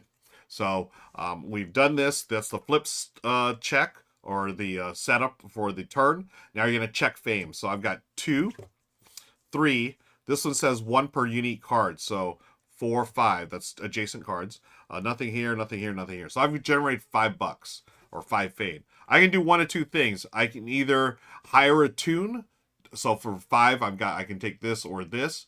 Or I may dismiss a toon for 5. That means trash or get rid of. Now, the one exception is the caterpillar. Those can be dismissed for, instead of 5, for 3. Okay, a little discount to get rid of the caterpillars. But I got 5. I'm going to hire a toon. I'm going to add the camel. Okay, and that just goes in my discard. I'm just going to discard these. And then for the solo game, what you do is fill the market as usual. And then you're going to take the leftmost and rightmost card and discard them. Okay, so a little faster than you want. Then you're going to draw these 2, and then you're going to put them in order as you normally would. So in this case, a 1 goes there, and then a 4 goes there. Okay, that's the end of the turn. We've got until the end of this deck to generate 30 fame. Hopefully we'll be doing that soon. I do want to get rid of those caterpillars because those caterpillars are doing nothing in my hand. They're just clogging it up. See? Nothing. Snails 2. Dragonfly is going to be based on unique cards. Got a bee, got another caterpillar, and then my camel. Okay, so let's start here. 0. I got 2. These are unique. 3, 4, 5, and then 6, 7. And then if no other player or the market has more camels than me, I get an additional 2. So I got 9. Okay, so 9, I can get the dog, I can get the butterfly, I get the ostrich. You can buy as much as you can afford. What I'm going to do, I think, is do this one for 4, get a butterfly. When hired, you may dismiss a caterpillar. Dismissing, for those familiar with deck building, is just trashing. So I'm going to trash this caterpillar. I'll put it over here. Okay, we'll start to discard piles. Okay, that goes in my hand. I've got 9, so 9 minus 4 is 5. So I can either dismiss one of these cards, or I'm going to hire the ostrich for 3. And I got $2 left over, or 2 fame left over. I can do nothing with that. And I'll go to my hand, deck there. These go back here. And then we are going to refill the market as normal. So we got another camel. Okay. And again, you're going to take the fame. You look at these numbers here, and that's, you're going to order it in ascending order. And then a 16, a lion. And then, because it's a solo game, take out these 2. Likewise, in the 2-player game, you're going to do the same thing where you discard the leftmost and rightmost cards. Okay, that's a bummer. I really want that lion. I like the lion. Okay, there's a snake and there's a rabbit. So let's see, 8, 9, 10, 11, and 14. Okay, shuffle up my deck. It's growing bigger and bigger every turn, but I do want to get rid of those caterpillar cards because they give me nothing. Let's see. Okay, draw 6. There's a snail. There's a caterpillar. Another caterpillar, a bee, a camel, and the dragonfly. Okay, so let's see, 2, 3. Looks like no other player of the market has more. We each have 1, so I get the additional bonus there. So it's 2, 3, 4, 5, 6, 7. 1 per unique card. 8, 9. Okay, got 9 here. I like the horse because it is worth 4. That the camel would be nice. That'd be another 4 as well. But I think I want the... Oh, man, I really want to get rid of these caterpillars, too. Do I get one of these and spend $3 to get rid of these? You know, I want that horse first. So that's going to be... I have 2 fame left over. That's it. Let me discard my hand. Refill is normal. 25 is a cow. And I'm going to get rid of the camel and the cow. And then refill. 23 is a deer. And another snake, number 11. So, by the way, normally you would be, I'm just doing this in my head, but normally when you're counting your fame, you want to use your little card here to keep track of the fame. It's a double-sided one, up to 30. It also has the how to play and then some icons explanation. Really, really fun player aid. Okay, so we've refilled there. Let's continue. Can I get to 30 before the deck runs out, folks? I know I'm going to have to get rid of some of these caterpillars. I got rid of 1. I need to get rid of all of them. Okay, there's a butterfly for 2. Caterpillar, boo. Dragonfly, snail. Caterpillar, boo. And then the bee. Okay, so I think this might be a round just to get rid of caterpillars. I got 2 unique cards, 3, 4, 5, 6, 7. So with that 7, I'm going to spend 6, $3 each for caterpillars. Normally to dismiss a tune it's 5, but the caterpillars are special. They are 3 instead of 5, so get rid of those 2 for my 6. I'm not buying anything this round, but we do the normal thing. We get rid of these 2, and we refill. It's like another dog and a goat. All right. All right, my deck is definitely slimmed down, so hopefully we get some purchasing power here. Got a couple of snakes. Okay. Dismiss the top card of your deck and stack the top card from the tuned deck on this card. Okay, cool. Might have to do that. All right, 1. There's a bee. Could get rid of that one too. The horse is 4. Camel. I've got more camels, so that's good. Ostrich. Stack the next reveal card on this card. Okay, so that's a way to get more cards into your tableau by stacking, and that's cool because it's a butterfly worth 2. And I've got the dragonfly. Okay, so let's count them up. First, there's no other camel, so I'm going to get 4 for that rather than it's additional 2. So 1, 5, 9, 10, 11, 12, 13, 14. 1 per unique card. 14, 15, 16. Okay. So 16. Got 16. I want to dismiss a couple, but I also want to get a couple of these snakes here. That's pretty cool. Now that does sort of push your luck as well. 16, I can get a dog or the cat. 1 per starting card in your dismiss cards. Ooh, I've got 3 dismiss cards here. That could be worth a bunch. Okay, so I got 16. I will take this for 15. Okay, and I'll have to dismiss some cards next turn. All right, then we refill as normal. Peacock's 19. Okay. Oh, I wish I would have had that peacock. That would have been nice. But now we do the dismiss from both sides, leftmost, rightmost, and then refill. There's another camel and a rabbit. Okay, cool, cool, cool. Can we do it? I hope so. All right. Clean up that discard pile a little bit. Okay, camel. So there's 1 there, 1 here. We're tied, so I will get the full 4 points for flame. Cat, +1 per starting card in your dismiss card. So I've got 3 of my starting cards. It's easy to see your starting cards are all 0 fame. They're all the 0 number right there, the rank or whatever. Snail, that's a starter. It's got to be in here. Oh, ostrich. All right, I love my friend the ostrich because I can stack. And it's just a bee for 1, a butterfly for 2, and a dragonfly. Okay, so I got 4 here, 5, 3 here, so that's 8, 9, 10, 11, 12, 13, 14, and then 15, 16. Another 16. Do I dismiss? I think I'm going to dismiss the B for 5. So I have 11 left. Let me see. Oh, I can buy a snake as well. Okay, buy the snake for 10. I have 6 left over, and that's why you should use this so you remember. And then I'll dismiss the B for 5. Okay, so that's done. Okay, refill. Another camel. Oh, interesting. So that's actually going to be more camels than me, so I won't get the bonus. We dismiss these 2. Then a turkey and a dog. Okay. So that camel for mine is only going to be worth 2. I don't get the bonus. Darn it. Okay. I like that turkey. I can get 15 up here. I get that turkey in my hand. That's worth 5, and you get to stack. Okay. Here we go. Dragonfly. Camel. Butterfly. Cat. Snail. Boo. Come on, snake. Okay.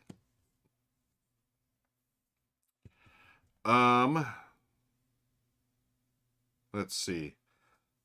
So this is only worth 2. This is here. Okay, so I've got for the dragonfly 1, 2, 3, 4, 5, 6, 7 plus 8, 9, 10, 11, 12, 13, 14, and dismiss the top card of your deck and stack the top card from the tune deck. So I get rid of my ostrich. Boo. Then I got a rabbit. Okay. Ooh, how much did I have again? See, this is why I should have been using this. Let's start over. So I had this bee here, right? No, that's the one I got rid of. No, I got rid of the ostrich. What am I talking about? Okay, so I got 1, 2, the dragonfly, 3, 4 of the camel, 5, 6 with the butterfly. The cat was 1 plus 1, 2, 3, 4, 11. And then the snail was 13. And then I had 14 for the snake, which told me to dismiss the top card, which we dismiss here. And then we add the rabbit. Another 3, so that's 17. Okay, cool. So I have enough to get the turkey for 15 with 2 change, but that's worth nothing. Go back down to 0. Refill. Peacock. Get rid of this here. Then get rid of these 2. Then, hey, another ostrich and a rooster. All right. The camels. I need to get one of those camels because it's my camels are no longer worth 4. By the way, the little numbers on the right side here, those are how many are in the deck, how rare they are. Okay. Well, let's see what we can do here. Camel, it's only worth 2. Cat, 1 plus every starting card in my dismiss pile, so it's 4, so it's going to be worth 5 altogether. Okay. So let's do that. 2, 3, and then 4, so 4 more 7. And then 1 for the snake, and then dismiss the top card in my deck.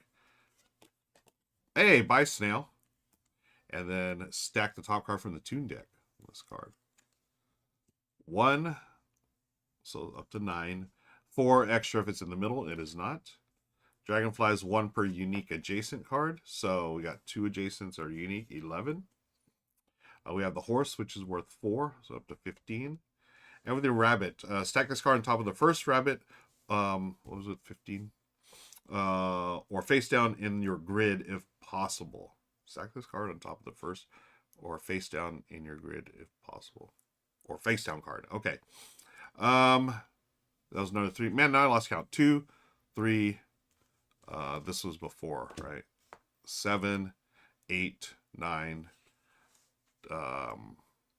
This was 10, 11, 15. Plus 3 is 18. I got rid of that. Okay, so 18 total. The rooster would be good.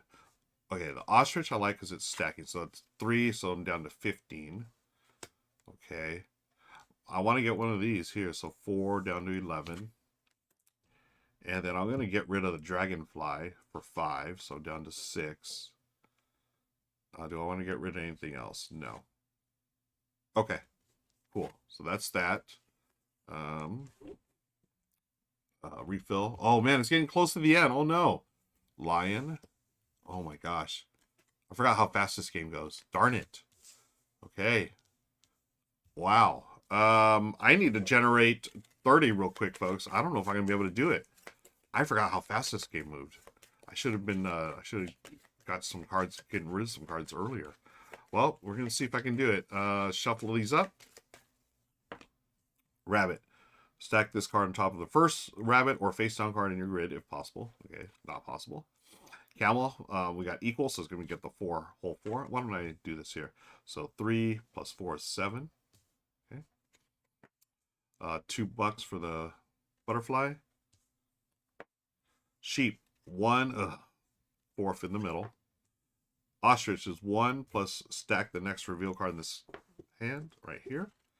So this is the cat worth 1, and then per starter in my dismiss, 2, 4, 6, so up to 18.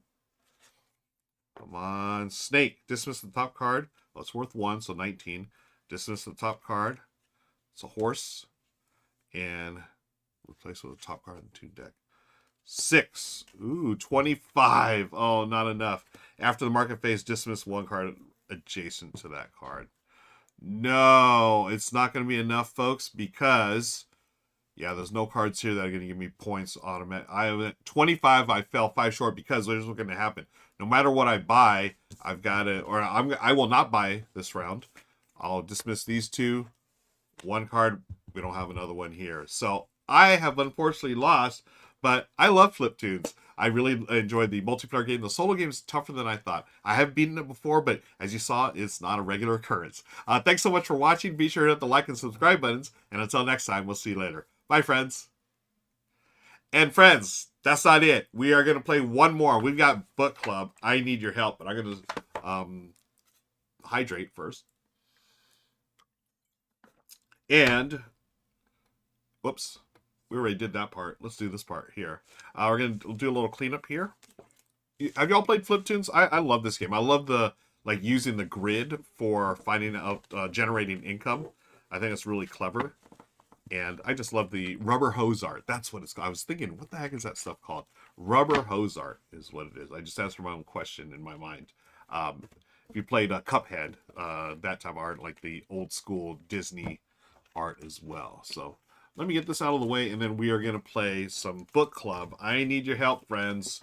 Can we beat this game with your help? We shall see. Is anyone still here in chat? That's the question. I know a lot of you all lurk while working, which I appreciate. Thank you so much for hanging out with me today. Okay, cool. James says, when I introduce Fliptoons to people, they always want to play again. Yeah, this is a type of game just you can play a ton. It's just super replayable. And thanks, yeah. Man, maybe the snake not so good in solo. I just realized, I think, Joe, I really think this might be the first time I bought the snake in solo. Yeah, snake unfortunately burns through the deck faster. Yep, that's so true. And James, yeah, I've seen all the dang it, I've the scroll on the chat wasn't working earlier, so now it's working. I love the Snake Creator of Chaos. Yeah. Yep. Totally snappy. Love it. Hey, Denix is in the house as well. And done. Oh, okay, cool. Yay, Slivers is back. Hopefully you're still here, friend. I need your help, folks. We're going to be playing some book club. And we're going to have book has and book doesn't have. Those are the two categories. Let us shuffle this up. What we're trying to do is come up, excuse me. What we're trying to do is come up with 5 book titles that are going to match these criteria. So the different criteria are going to be here. Something like this book was written in the last 30 years, or it's read by, or it is not read by children. This type of, so that's basically what we're going to do. Betrayal, does it have something in betrayal? What I'm going to do is shuffle these up first. And to start, we're going to start with one card in the must-have, or yeah, must-have this, okay? Says there's a timer. We're going to get 5 minutes total to go through this. I'm going to not do the title or timer thing here because there's always a pause. There's a delay in stuff. But what we're going to do... Linnaeus, okay, cool. Yeah, help whenever you can. I appreciate it. Okay. So the first card is going to go, this book must have this criteria. Okay. Start the timer. We're not doing timer. So as a group, name a book that fits the description. So the first one is going to be, this book has a title that begins with a vowel. Ignore the. So something, any kind of vowel that the title book has. Okay. So let's start with what are the vowels? A, E, I, O, U, right? D-Nix, kind of a variation, everything ever, perhaps. We'll see. You're going to see how it plays out. So a book that starts with A, E, I, O, U. Anyone. Let's see. It's fine. I'm looking at my board game shelf here. I wish I had books here. Actually, I do have some books over here. So, can we think of a name? Aragon. There's a book right there. Aragon, which I have not read. Okay. Has anyone else read Aragon? Well, we're going to go with that. Now, we've done number 1. We've got to get through 5 of these. So, good job, team. Next one is fantasy or sci-fi. So, is Aragon fantasy or sci-fi? I believe it is. Correct? We're going to wait for you. I read Aragon about 1 million years ago. Nice. So this is a fantasy book. So what you're going to do, since it's a fantasy book, by the way, Amy True, thank you so much for subscribing. We're going to place it in book doesn't have. Okay. So we have to name a book that starts with a vowel. We're always coming up with a different book each turn. It begins with a vowel that is not fantasy or sci-fi. Okay. So that's where it gets tough. So a book that starts with a vowel that is not fantasy or sci-fi. And I'm going to, let's see, what are books not fantasy or sci-fi? Starts with a vowel. Well, I'll show you. Yeah, me too. Sorry. I don't know why. I choke at this. And, you know, I'm looking at my board games. I need to look at books. I have some books on the ground here. My floor, which is super messy. Anyone. Book, A Man Called Ove. Okay, perfect. Thank you. We're going with Linnaeus. A Man Called Ove. Okay. So that is not sci-fi. It begins with a vowel. We've got 2 out of the 5. Let's turn over the next one. Epistolary. Letters, emails, diary entries. Okay, I have not read A Man Called Ove. Does that have any of those, Linnaeus, or anyone that's read that? Technically, that would be under M. LOL. A Man Called... We're going to go... Again, this is one of those games that can be sort of like that. It is not epistolary. Okay, because it's not... We put it here. So now we want a book that starts with a vowel, is epistolary, and is not sci-fi. Okay? So I'm already thinking the letters and diary entries is it Bridget Jones' diary? Oh, that's not a vowel though. Bridget Jones's diary. Jay, hey, thank you so much for the raid. We got a raid coming in, folks. Who's raiding on over? It is... Oh, it's a hype train. My bad. It's a hype train, not a raid. This is... I don't even know my own thing. You know what? Just because we got to get this one out. Where's that analog alert? Here it is. We got a hype train out, folks. The hype train. Woohoo! Hype train.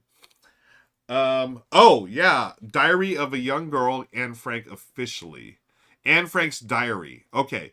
And again, Dark Side Donica. No, you're right. It's officially it's that. But we're gonna. Oh yeah, should we do Anne Frank? Yeah, I feel like it is Diary of a Young Girl. Yeah. OMG. So this is why I need your help, James, and everyone in chat. Right? This is not an easy game. So Anne Frank's diary. Yeah, we're gonna go with something. Let's continue. Let's see if we can do this. Amazon. Okay, perfect. We've got it. So we're gonna go with Anne Frank, the diary. Okay, Endurance Shackleton's. Ooh, I've not read this, Linnea. Does that have? Oh yeah, it is diary. Okay, yeah, based on diary entries. Let's do that. Let's do Endurance because it does have. That's like there's a board game as well, right? There's Amabel's company. Okay, Endurance. So good, great story too. Okay, perfect. So it starts with the vowel. It's epistolary and is not fantasy or sci-fi. Three out of three. Well done, team. Got one more. We got two more actually. First person perspective. Is that, I'm assuming, because it's being written from letters, right? First person. What? Oh well, it's I don't know. What do y'all think? Yeah, epistolary is such a hard requirement. This is what's brutal, right? What do y'all think? Should we? I would say it would not have it because it's not really a narrator, right? It's like different letters. And I'm gonna leave it up to y'all who've actually read it. What do y'all think? Would it be first? Do you think it would be first person perspective? Because we're gonna put it on the opposite side. Remember that it's gonna be. I'd say it's not first person. Okay, Linnaeus. So it's not first person. So we need to put it on the book. Our next book must have it. Okay, we're two away from winning this thing. I can't believe this. Let's take a look at what we have. The book must start with a vowel. It must be epistolary. It must be in the first person perspective, and it must not be fantasy or sci-fi. Okay, that's what I thought, Linnea. Yeah, that sounds right. The more third person, right? Because it's for multiple people. Okay. Starts with a vowel, epistolary, first person's perspective, not sci-fi or fantasy.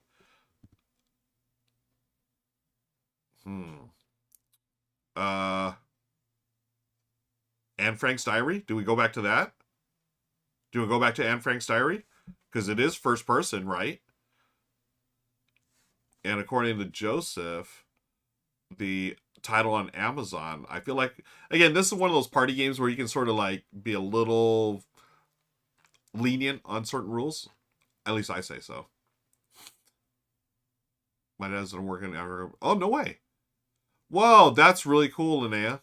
My dad's done work in Antarctica periodically throughout my life. He actually got to spend a night in Shackleton's hut for a period. So, oh, that was amazing. Okay. What do y'all think of Anne Frank's diary for this one? Starts with a vowel, epistolary, first person perspective, not fantasy.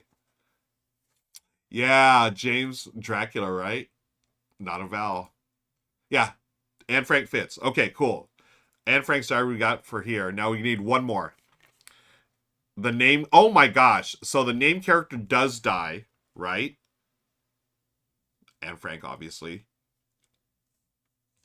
So we need something where it starts with a vowel. Epistolary, first person perspective, is not fantasy or sci-fi, and the named character does not die. Not yet. Yeah, you're right. Not in the book, right? So, but why don't we put it here? We'll say the book doesn't have this. Well, yeah. So if Anne Frank doesn't die in the book, so let's say, so it would be here. We have to put in the opposite, so we'll put it here. We have to put in the opposite. That's how it works. So, book starts with a vowel, is not fantasy or sci-fi, and it must be epistolary, first-person perspective, and the named character dies. I read a book. Oh, what is that character's name? The Wonderful World of Oscar Chow, was it? But now I think about it, it doesn't start with a vowel. Ugh. Because that, well, I don't know if it was diary entries. It was first person. It was a book by Junot Diaz, I believe. Oh, man. Yeah. First perspective, the character dies. Yeah, is yeah the. Oh, actually, now that I think about it, yeah, the one that I'm referring to, I think that was third person, but it might have had some first person mixed into it. Do you get to choose? No, it goes in whatever opposite spot of what the book is. For example, the book is first person, and you have to put the card under it doesn't have. Correct. Thank you. Thank you. Everything. Everything. Everything. Everything. Character design. Yeah, same. Okay. Well, that was our sample game, folks. That was really good. We got through 4 of these. We have to get to 5. So what I'm gonna do, I'm gonna discard these. Let's start another one. I want to play one more time. And the book must have a female author, folks. Let's jump right into it. Female author. I was gonna say, is it Elizabeth Gilbert? Of was it Love, Live, Love? I don't know. I forgot what that is. Any book by Amy Tan, yeah. We got a bunch right now. Let's select one now. The Outsiders, D-Nix. I was the first one I saw. So we're going to go with The Outsiders, right? S.E. Hinton. Very nice. So let's see. The Outsiders is all about teenagers, correct? So the book doesn't have teenagers. Female book does not have teenagers.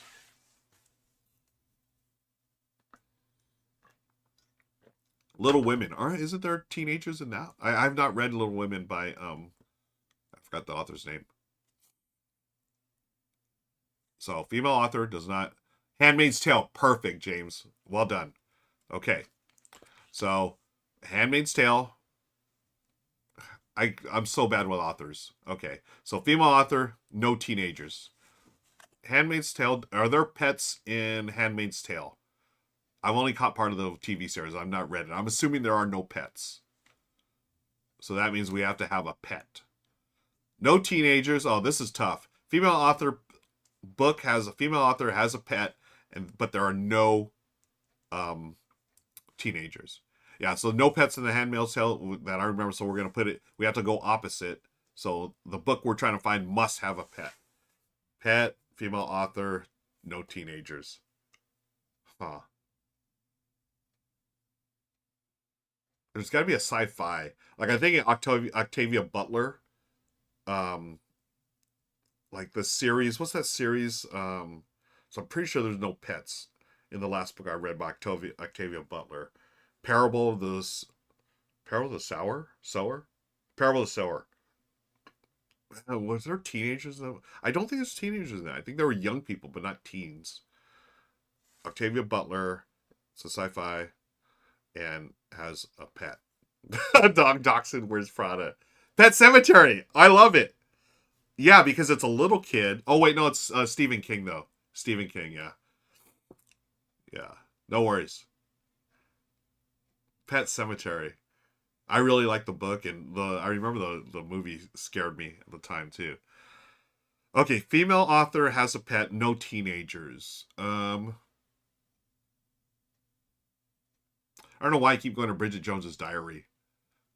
Because what was the other one we talked about? Right, it was like Elizabeth Gilbert, I think. Or oh man, no, it was the one. Okay, there was a book where they went on a trail. It was the big Appalachian Trail, I think. The movie was Reese Witherspoon, but it was a female author. Oh wait, there's no pets in that one. Yeah, 101 Dalmatians. H is for Hawk. Frankenstein. That's a good one. There's no teenagers. Is the pet Frankenstein? I don't know. 101 Dalmatians? Wait, needs a pet. Okay, I mixed up. Yeah. Okay. So, yeah. As you can see, folks, it's tough. Deja Dead by Kathy Reichs works. It's a thriller. Perfect. Thank you, Linnaeus. See, I knew Linnaeus was going to rock into this. That's a female author, has a pet, and basically anywhere books. Okay, love it. Okay, maybe I need to read some of that. Okay. So now we go to the next card. Is there a married couple in Deja Dead? If there's a married couple, then we'll have to go over here. If there's not, then we'll have to go here. No married couple. So we are now looking for a book. Female author. There's a pet, there's a married couple, there are no teenagers, which I feel like is almost impossible. Well, not impossible, but married couple, pet. Oh, no, yeah, no. They could totally have a pet instead of a married couple. Or instead of a teenager. It's about her dog, The Friend by Ingrid someone. Okay, it's about her dog. Is there a married couple in that, James? As long as there's no teenager and there's a married couple, we're good. 101 Dalmatians fits in this? Really? Married couple, no teenagers. Sounds like my life. Let me check out the married couple. Okay, thanks, James. Yeah, we'll wait. 101 Dalmatians fits this, I think. Does it really? I just think of the Disney cartoon. So you'll have to explain to me the 101 Dalmatians. It's a married couple, tons of pets. Was it a female author? I just remember Cruella. I mean, that's one of the characters. Yeah, I guess there's no. I guess you're right. Yeah, but is that actually a book, Joseph? I did not know that was a book. I just thought it was a cartoon or animated movie. Okay, we're playing book club, folks. We're gonna check on the married couple, no pet, or must have a pet. Yeah. Yeah, this is trickier than it is. So I'm assuming, I have not checked this, I'm assuming that it's based on Peter Hayward's other games, apropos board games, which is the same concept but with board games, which is super hard. I thought it'd be easier. And he also does apropos movies, which I felt like that would be easier too. No, it's just hard to get to that fifth category. And actually, in the original games, there's 7 categories, which is near impossible. But like the board game one's fun. It'd be like the game has meeples. The game doesn't have cards. The game has dice. The game doesn't have etc. You know, it's a worker placement game, or it's not, etc. Okay, James says The Friend by Sigrid Nunez. Features character married. The probably focus on Ephraim's death and his. Okay. I think Sigrid is a woman. Okay. Oh, okay, cool. No, that's fine. We're gonna go with 101 Dalmatians. That fits it perfectly. So we got one more card. Does 101 Dalmatians have a breakup? I don't think it has. So that means we're going to have to go with, right? And I think this leads right into what James has, who's married, focused on the aftermath of his death and his relationships with women, including 3 wives. So there's definitely a breakup there. So if 101 Dalmatians does not have a breakup, then it goes here, and then we win because of James' cover. Okay. So let's, anyone know for sure? I think there's no breakup in 101 Dalmatians, so that means the book has to have a breakup, which means this wins here, The Friend by Sigrid Nunez from our friend James Games. Well done. We did it. Well, you all did it. I'm here to facilitate, so thank you. Now, in the rules, and again, we were talking about the other games that Peter does, the hard mode is 7 characters in 7 minutes. Can you do that? Oh my gosh. And then if you can handle that, try shuffling all the descriptions and seeing how many you can get through in 10 minutes. Be sure to brag about your best results online. Folks, clip this, brag about it online, let everyone know that we won together as a team. And if you're watching us on YouTube, thank you so much. Be sure to hit that like and subscribe button. And until next time, we'll see you later. Bye, everybody. And friends, that was for YouTube. That was for you. The win was yours. Thank you, friends, so much. Y'all crushed it. Got to give it up. Those books, amazing. I had no idea. Yeah, hard mode takes 50 players to complete. Yeah, see, Denix, this is what I believe. The game's called Apropos of Board Games. There's another one, Apropos of Movies, which uses the same thing. And I think All Play picked it up and said, do one with books, but we'll call it Book Club rather than Apropos of Books or whatever. So, yeah, maybe we keep going until we fail. Well, let's do another one. That's great. Well, that's not it. There it is. Part of a series. Is that part of a series? I'm assuming, James, if you're still here, that The Friend is a single one-off book. Is that correct? Yep, Linnaeus, that is it. Apropos Board Games was from Buttonshy. I'm not sure if it is their current printer. The Friend is a one-off. Okay, so it is not part of a series. So now we have to find a book that relates to all this that is part of a series. And your guess is as good as mine. Y'all have been crushing it. Yeah, this is all. So it cannot have teenagers. It must have a female author, a pet, a married couple, a breakup, and part of a series. Which, how do you make that a series? Like, do you keep marrying and breaking up every? Oh my gosh. Yeah. I've read a few series, like the Hunger Games, that type of stuff, just many smaller ones. I started a Game of Thrones many years ago, and like George R. R. Martin, I have not finished. Sounds like a sitcom, totally, right? An ongoing sitcom. Female author, pet, married couple, breakup, part of a series, no teenagers. I think we've reached the wall. At least I have. It's almost noon here as well. So, friends, that's your look at book club. This is one of those games that I didn't see vending machine games here, but I know they have a few of these titles in their vending machine where they actually sell it. I think this would be a perfect one for that. A great bar game. Go out, have some adult beverages or not, and play a game while you're there.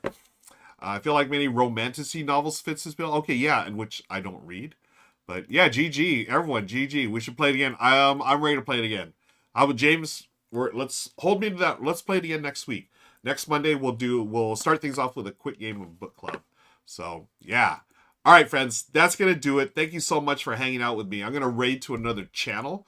Let me see who's out there, who's available. Following. Who is following?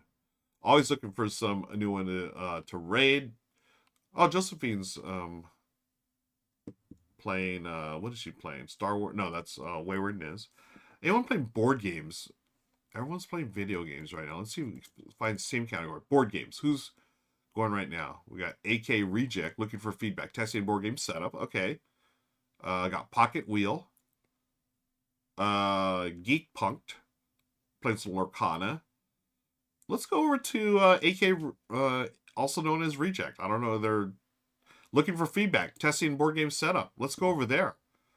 Let's see what they're doing. Yeah, we're gonna start rating in a few minutes here, and yeah, you have a lot of smart viewers. Yes, you are including that, James. Y'all, well done on book club. Let's go right over to AKA Reject. He's apparently doing some setup for, I don't know if it's, oh, Creature Caravan. Okay, let's go right over there, or send some love, and thank you, friends, as always. I'll be back on Good Time Society this Wednesday at 10 a.m. Pacific with Becca and Bailey. We're going to be doing Good Morning Society. We're going to take a look back at Gamma, and we're going to play a new game. So thank you so much. Have a wonderful week. I'll see you hopefully on Wednesday. And until next time, take care. So long. Bye-bye.